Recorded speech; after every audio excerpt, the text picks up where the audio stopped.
welcome back to another episode of IT Pro TV. I'm your host, Don Pizzette, back again with more CompTIA IT fundamentals. And in this episode, we're going to be taking a look at troubleshooting methodology, which is something that's really important for us because unfortunately computers don't always work the way they're supposed to. I'm sure most of you out there in TV land are in full agreement with me when I say that. I know somebody else who's in full agreement, and that is Mr. Ronnie Wong, who's here in studio with us to walk us through how we can troubleshoot systems and get them back up and operational. Thanks for joining us, Ronnie. Well, thank you, Don, for having me back on the show as we take a look now at the idea of troubleshooting methodologies that are out there. Now, there's actually different methodologies that you might encounter, but since we're talking about the CompTIA IT fundamentals, we're going to be taking a look at their official troubleshooting steps that they would like us to go through, making sure that we understand that we're going to hit that methodology. And we'll take it point by point to show you why it's such a good methodology to be able to follow. And of course, then we're going to show you a practical example of how this works out. So we can talk about troubleshooting all day long, but we also want to show you how this works out practically as well. So that's what we'll be doing today. All right, and Ronnie, before we dive into the actual list, is this something that your average IT worker should like memorize and routinely follow, or is this something that's just kind of intuitive? Because I know some people snap right into troubleshooting and it's no big deal to them. Yeah, it's amazing, right? The very fact is, just like what you were mentioning, some people it's fairly intuitive, and more than likely you're doing some of these steps without even realizing that you're doing it. So it's fairly intuitive at making sure that you're actually following them. Sometimes, though, what ends up happening, though, Don, as we start to do this, that even though we can memorize the steps, the problem is when you're working in a production environment, you may not have the time to go, all right, what was that third step again? Let me call Don up. Don, what's step 3 in the troubleshooting model? And you've got to just get it done. So more than likely, you're going to start doing these things. You might begin with memorizing it if you're really new to everything. But after a while, you're going to internalize it, and it's going to become second nature to what you do. So it's a very important part of everything that we do. And this methodology is very helpful for us because it helps us to cover, I like to call it a multitude of sins. Don, I know I've known Don now for, 15 years, I'm going to assume, at this point. Don, and I should say this, I've seen Don walk up to a problem and goes, this is exactly what it is, and it's been that way. It's been every time. I was like, okay, here it is. It's the exact problem. But that takes time. It takes skill. It takes experience to do so. Now, if I were to do that, Don, I'm going to say 50-50, maybe 30% chance that ends up happening.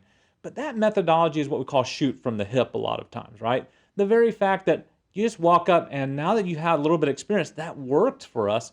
But sometimes you might just think, I can do this from the beginning. I know what the problem is, and you try it, and you might hit it. You might be lucky, and there it is. You fix the problem, and then the second time you think the problem's fairly similar, you go and try the exact same thing, and nothing happens, Don. Has that ever happened to you? Absolutely, and it comes with experience that sometimes you've seen a problem before. And that the first time you encounter that problem, maybe you did have to go through a whole big troubleshooting methodology and try and figure it out and solve it. But the second time you see it, the third, the 50th time you see the same exact problem, all of a sudden you look like some kind of crazy expert savant, right? And it can be intimidating to people that are getting started in IT because they see people that have been in there for years that just immediately know what problems are. That's not really expected of everybody.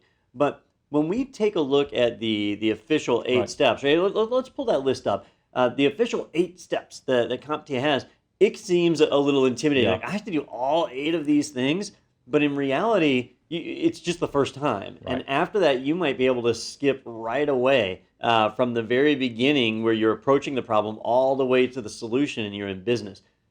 There's no substitute for experience. Right. That the more experience you have, the faster you can solve a problem. But anybody can solve a problem. It may just take longer if it's the first time you've seen it. So Ronnie, let's do this. Let's walk through these 8 steps and give everybody kind of a chance to see what that's like and to understand that most of this is actually common sense. Maybe you just didn't apply a label to what you were doing, but you were already doing these things. So the very first step is identify a problem. Right. And what does that mean for us? Well, for us, right, when we start taking a look at identifying the problem, it's really the name is kind of the recipe in what we're talking about, right? That we need to make sure that we can isolate what the issue is. There's so many things going on within a computer system that it can seem like it's something else, and then you investigate and you realize something that you haven't really identified what we call the root cause or what the actual issue is. And that's because everything is working together in this nice symphony of things that are happening. So what we want to do is we want to take some time and see what we can do to identify the problem itself. And that way we know that we're working on the right thing. So let's go ahead and kind of see this. Now we've got an issue that that we're actually experiencing here. So we're going to walk you through a little bit of one, and Don actually has an issue that that we're going to take a look at. All right, so we used to call this step "listen to the customer," right? Because the customer, end user, or your mom, or whoever it is coming to you with a problem, they're going to tell you what the problem is. And so I've got a machine. Here's my Windows machine, and hey, each day I usually expect to come in here and fire up a web browser and start to look at some news, and I can't do it. Right. I can't get out there and see it. So I call up Ronnie, and I say, Ronnie, I need some help. I can't get on the internet. I think the internet is down. Right. And that's a phrase I'm sure we've all heard that before. Oh, the internet is down. Well, guess what? In the 40 years the internet has been popularized, it's never gone down. The internet doesn't go down. It's too many separate systems that are glued together. So it's a silly thing that we say, but it doesn't actually tell us what's going on. So Ronnie, when I call you up and I say, hey, the internet's down, I need you to fix it. All right, what do you do with that? Right. What we want to do, of course, is we want to begin by trying to get as much information as we can about the system itself.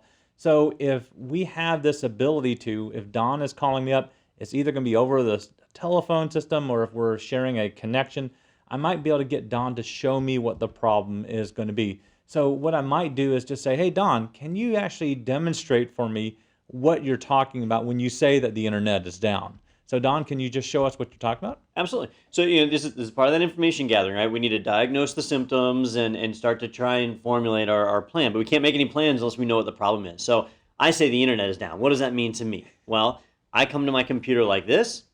I fire up my web browser and I type in a site to go to. So maybe I want to go to CNN.com, right?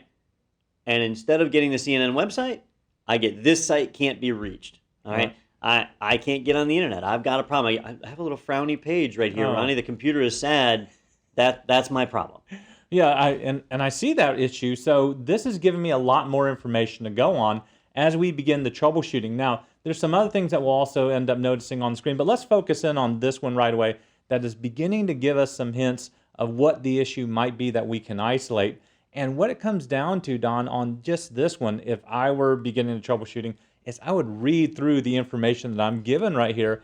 And as I look through that, I see the line right above the reload button there that says DNS probe finished, bad config. So that begins to lead me to a setting or something that might be wrong in terms of what we call DNS, our domain name system, that I might want to check out. But that may be the issue, but it may not. Now, what do I mean by that? So if we take a look at the full screen again, so we'll actually see something else. In the lower right-hand corner, Don, the little icon with the computer that has the yellow triangle on it, all of a sudden right there, I'm actually getting, and Don hovered over it, it gives me a nice little screen tip that says, no internet access. So here it is, Don. I've kind of isolated it down to possibly two issues, at least the operating system is telling me, and your experience is actually not isolated it anymore. It could be that you're just disconnected from the internet, but it could be just a DNS issue at this point. So from that point, I might have to kind of divide up and conquer this. In other words, try and figure out which of these two issues it's going to be. So that's what we're going to do, is we're going to take a little bit more time, make sure that we gather the information that we need to be able to see what else is happening.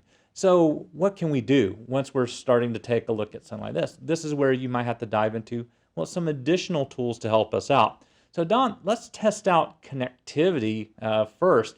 Now, because you already told me I can't connect to the internet, I need to verify that. And there's a couple of ways we can do that, but the old tried and true way is I might have to get Don to do something that might be a little bit out of his comfort zone if I'm not right there, which is to get him to launch the command prompt. So Don, do you happen to know how to launch the command prompt?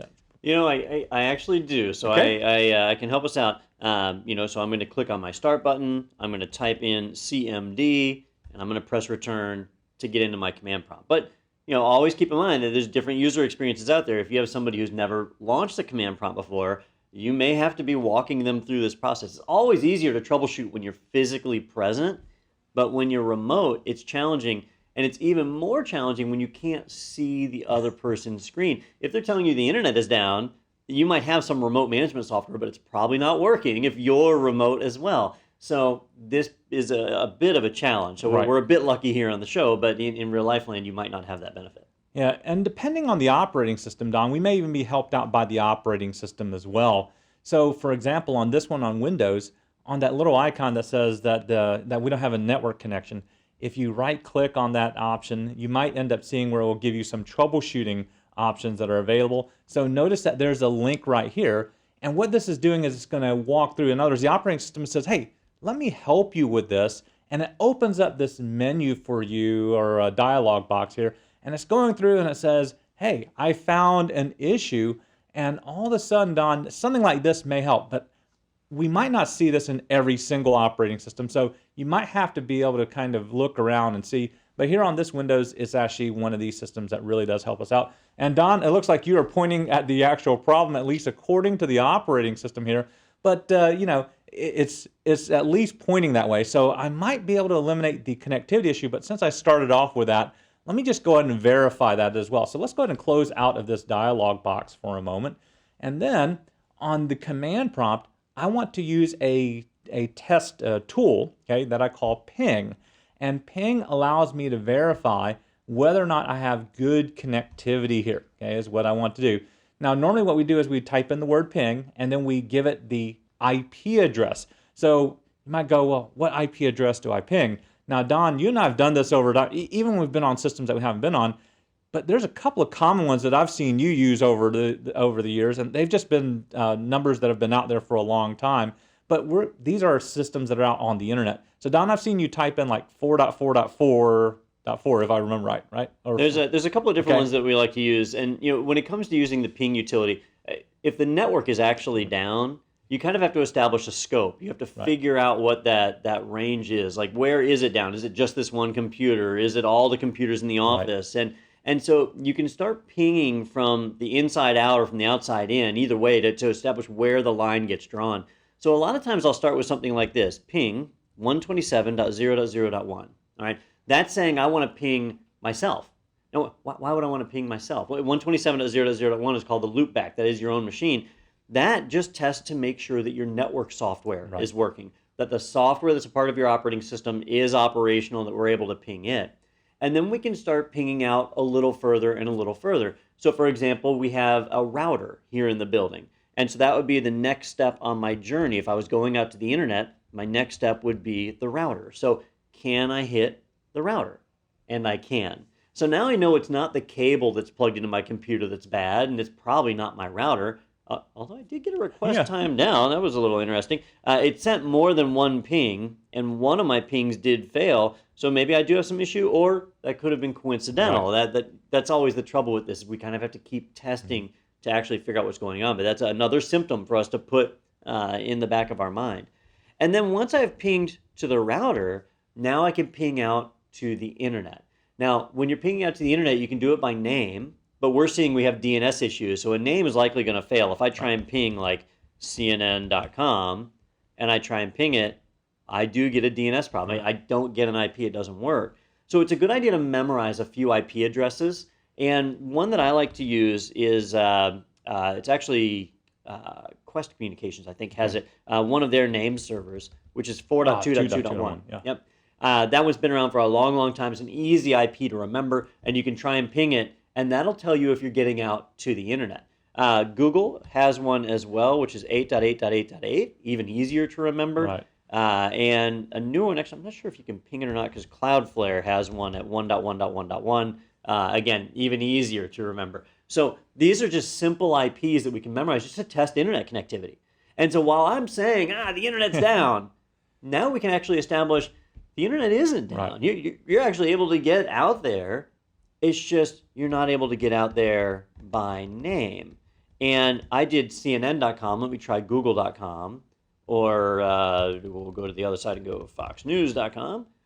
It's not that I can't just get to CNN, because that could be the problem. Maybe I just can't get to CNN. Now I'm seeing that this is a little bit bigger. So all of this is establishing the scope of the problem to help us focus our troubleshooting efforts in. Yeah, and this is really important because, like what Don was saying, it helps us to isolate whether or not it's going to be, well, either that one site that has an issue, or is it actually going to be everybody that has an issue out there? In other words, your own internet connection, whatever it might be. At least this way we know that everything that we're seeing so far, since Don tried to ping with the name as well, okay, means that we need to go further there. So Don, there's probably a second utility that we can use. So it's at this point, I may just go ahead and say, hey, Don, can you type in NSLOOKUP for me? All right. Yep. And here we have a couple of options too. So I might want to try the same thing that Don was showing me before, which was at CNN, I think CNN? CNN. Yep. CNN.com. And when we go ahead and press this, this will now directly test whether or not it's the name service that we're actually doing. And there it is. I'm seeing unknown, can't find CNN.com. No response from the server. This tells me at least this DNS server, or even my own machine at this point, is not actually responding here. So there's something else that we can do if we wanted to, which is to change the DNS server and see if that helps out too. Okay. So Don, at this point, we can change the DNS server, and this is where we type in the actual IP address of a DNS server. And from here, if Don actually hits this, now all of a sudden we start realizing something. It is a DNS issue, but it's actually, at least at this point, what we can see from the first response, it was located on my own machine, and this actually means I might have to reconfigure what my DNS servers are for that machine. In other words, where is my machine telling it to go and look up names? And that's what we might need to go ahead and check.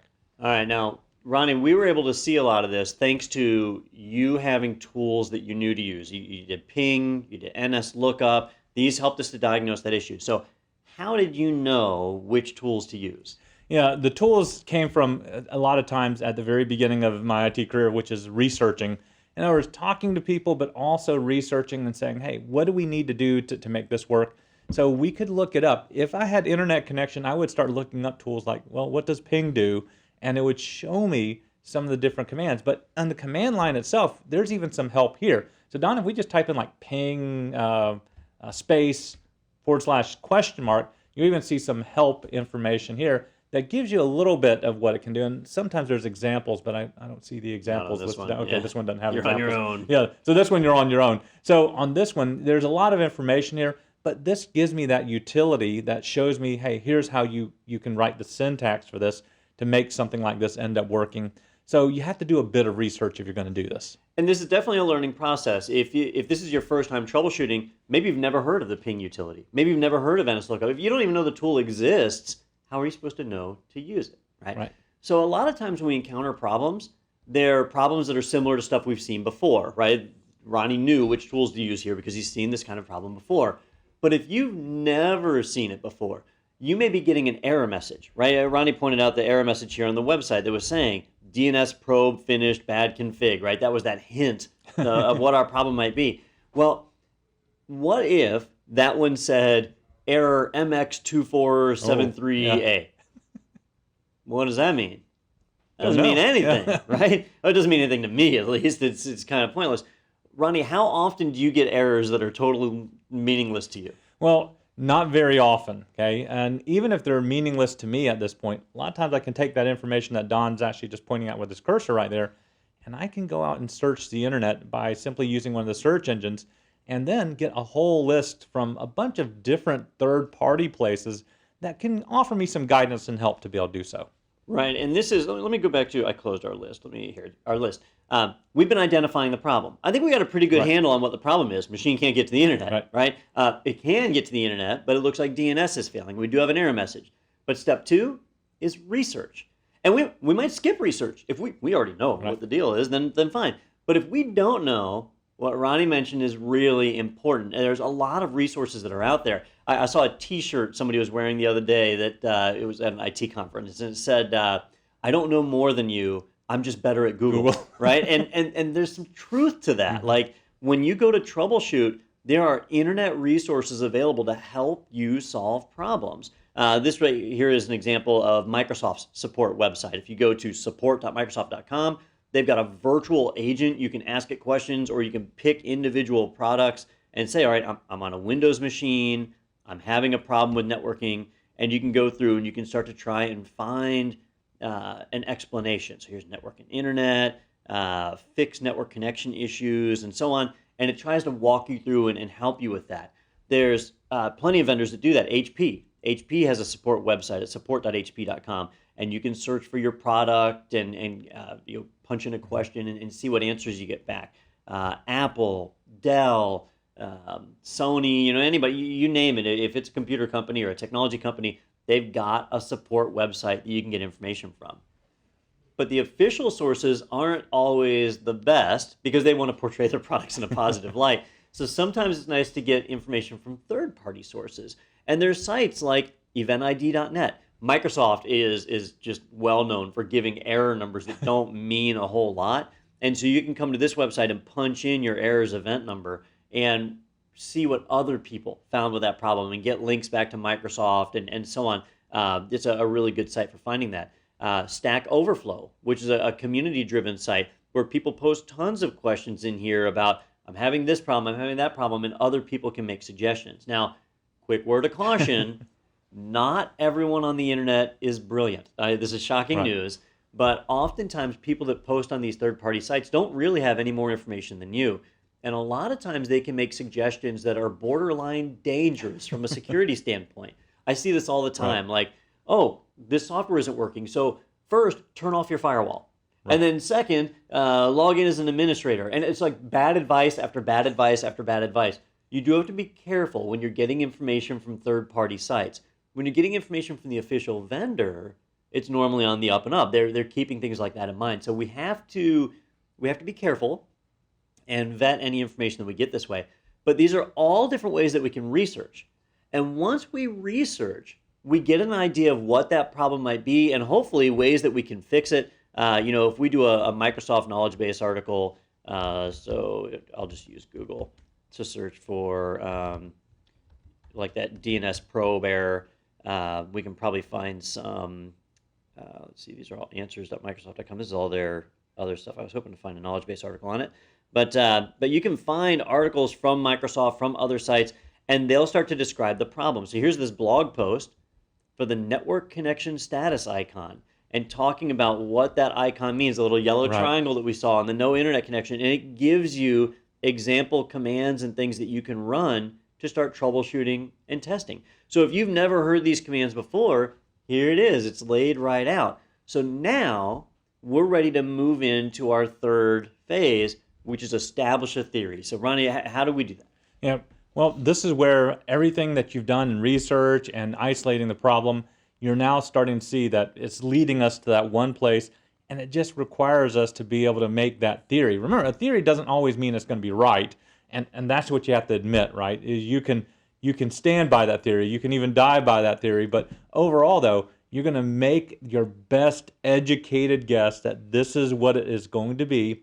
And once you do that, right, you follow the plan, after that, and you follow along until its logical conclusion of whether or not it actually shows whether you're correct in your theory or not. So it kind of reminds me of the science projects that we used to do in school, right? You're supposed to have a theory, and then you test it, and then you prove whether or not it's actually true. So you might find out at the end that, yeah, your theory was kind of not true at all. It didn't work. Doesn't mean it was a bad project. It just meant that you found that out, and that it was bad. But sometimes you'll do the same thing even in troubleshooting, where you work that way and you start doing the research, and now all of a sudden it's time for you to actually make that theory, and that's what we got to do. We now have to actually test that out. The thing that you want, though, is depending on how big the issue is, you want to try and narrow the theories down, to probably your best 2 or 3 that you want. Sometimes it can start off and it can be 10 or 15 things. Well, you can't do that. You got to take your time, focus in on the best that you can, and then go, all right, here's the most likely one. So consider the obvious ones, especially when you're dealing with this, is what we want to make sure that we do. And then if you need to, take an issue that sounds really broad and general and then divide it up into smaller issues and go, hey, this seems more likely, and start working, your theory out on that one. But that's what you're hoping to do, is isolate that down to just 2 or 3 or maybe even 1 if you can do that. Absolutely. So, phase 3 and phase 4 kind of go hand in hand, which is establish a theory and test the theory. So Ronnie already had a theory, although he didn't necessarily apply that label to it, that I probably have an issue with my DNS server. My DNS server might not be set right or whatever. And so when we were running those commands in the command prompt back here, When I just did a regular NS lookup for CNN.com, that was testing my current DNS server. And so then Ronnie theorized, what if we try some other DNS server, right? And that was where we overrode it and pointed it to Google. I mean, we could have pointed it anywhere to like Level 3 or Quest. So we point to them and we do the lookup and it works, right? So that tells us right there that the odds are whatever DNS server we're set to use is likely not functioning or not available, or there's something blocking me from getting to it. So we have a theory to work with. And we can test that theory, which is effectively what I'm doing here. If I test the theory of doing a lookup against myself versus doing a lookup against somebody else, that theory looks pretty good. But it's not a guarantee that that's the problem. There could be other elements that are the problem here, but it's a good theory, and it's a good starting spot. Now, what we're going to move into in the next couple of phases is actually trying to fix the problem. But before we do that, I want to throw out a big word of caution. Many theories turn out to be wrong. There's nothing wrong with that. Right. I mean, there's a ton of different things that could be bad here. If you make a change to try and fix the problem, and that doesn't fix the problem, you don't give up. You just come up with a new theory. All right, well, that one was wrong. Let's come up with another theory. You might have to iterate through that a few times. What you end up doing is basically bouncing between step 3 and step 4. So you test the theory, it doesn't work, you go back to step 3. You test the next theory, it doesn't work, you go back, and you do it over and over again. Well, if you're making changes to that computer, if you make a change and it doesn't fix the problem, you need to undo that change. Don't just move on to the next one, because you could end up in a situation where you've made 5 or 6 changes and all of a sudden the problem is gone, and you don't know which change you made actually made the difference. And by making additional changes that weren't necessary, you might be lowering the security of that system or weakening it, exposing you to undue risk. And that's certainly not something that you want. So always undo a change if it doesn't work, and then implement the next change and move along. Now, where we're at in this process is actually pretty far along. Right. We've got a good handle on what the problem is. Ronnie, I can see the gears moving in his head. He's already got an idea of how we want to fix this. So we're probably ready to move into step 5, but we're a little low on time on this episode. So why don't we do this? We're going to break this process in half. We've been through phase 1 through 4. In part 2, we'll jump back and we'll dive into establishing a plan. Let's figure out how we're going to fix this. We'll actually go through fixing and resolving the problem and move through the final phases. So before we break for this episode, Ronnie, do you have any comments you want to throw in on our first 4 phases? Well, on the first 4 phases, right at the beginning, if this is your first intro into the idea of computer troubleshooting, even though you see where I went a little bit more intuitive and, because I was just seeing the information, I was doing that, I challenge you, and I want to make sure that you take a little bit of time and go slower and make sure you establish those first 4 phases, because at least at the beginning then, you'll make sure that you hit all of those phases and you won't miss it just by jumping over things.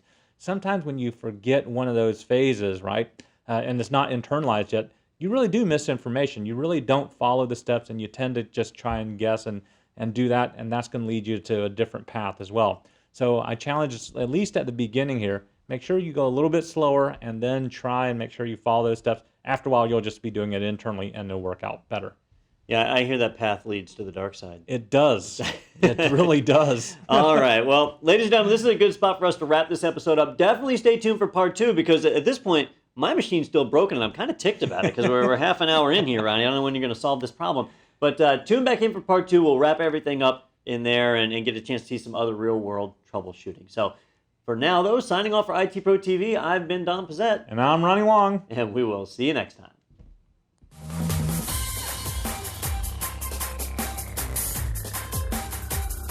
Thank you for watching IT Pro TV.